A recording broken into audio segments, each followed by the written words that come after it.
The Ogre of Oregon County.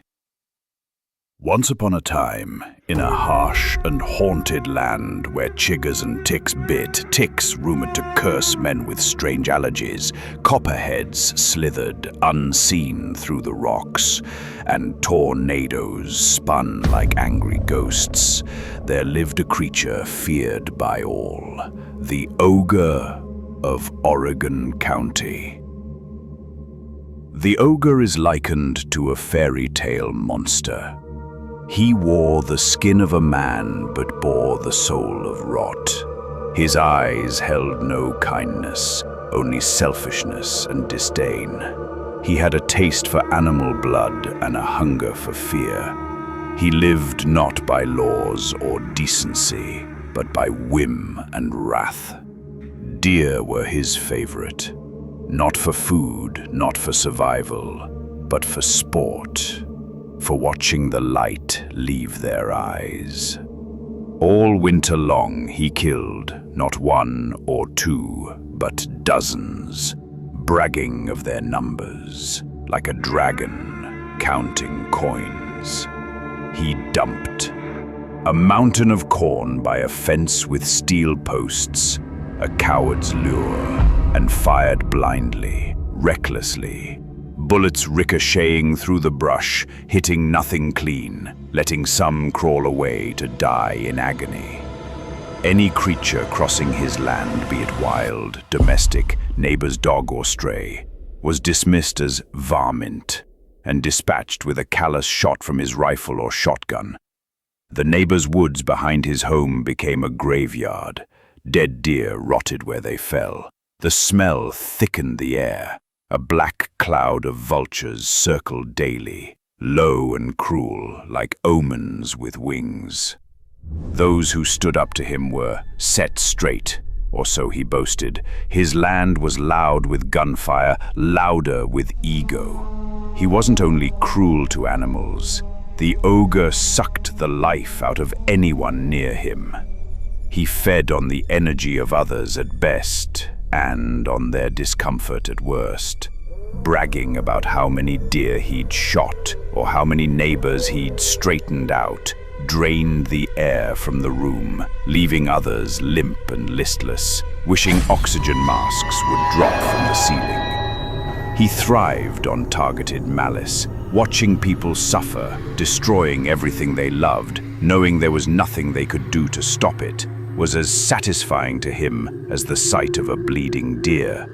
The more pain he caused, the more alive he seemed to become. The ogre kept animals of his own, but only as objects, not companions. Horses stood in frozen fields without hay, without grain, without shelter, their ribs rising like the bones of a shipwreck. "Just a horse," he once said when a neighbor came to him in tears. "You can buy another one."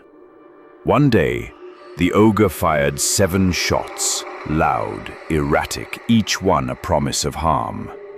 One bullet flew over the line and landed squarely in a neighbor's paddock. The horse inside ran in terror, slipping, thrashing. A shoe tore loose, a leg gave way, a rib twisted, a shoulder torn. A quiet, gentle life changed forever. A career ended in pain and panic.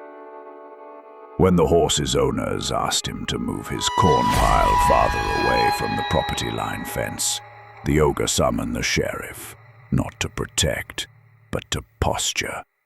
Soon after, he positioned his dogs' houses near the property line, pointed like cannons at the neighbor's round pen. But the neighbors would not be broken. When they planted shrubs to soften the cruel sight, the ogre dragged the doghouses closer until the plants no longer shielded the view. That evening, the husband moved some barrels to hide the doghouses. But by morning, the ogre had returned, shifting the doghouses once more, inching them forward like a silent threat, grinning behind the fence as he circled nearby upon his horse, inches from the property line. So the ogre began his long campaign of psychological intimidation. cloaked in plausible deniability. He started banging, clanging, hammering, clawing, pounding, and hollering near the fence line.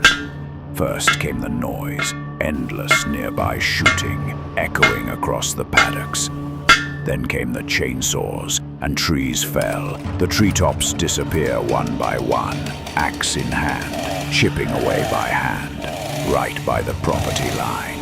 Sight lines opening, and banging and a clanging by the exercise paddock. The ogre spent time staring across the shared fence line at his neighbors.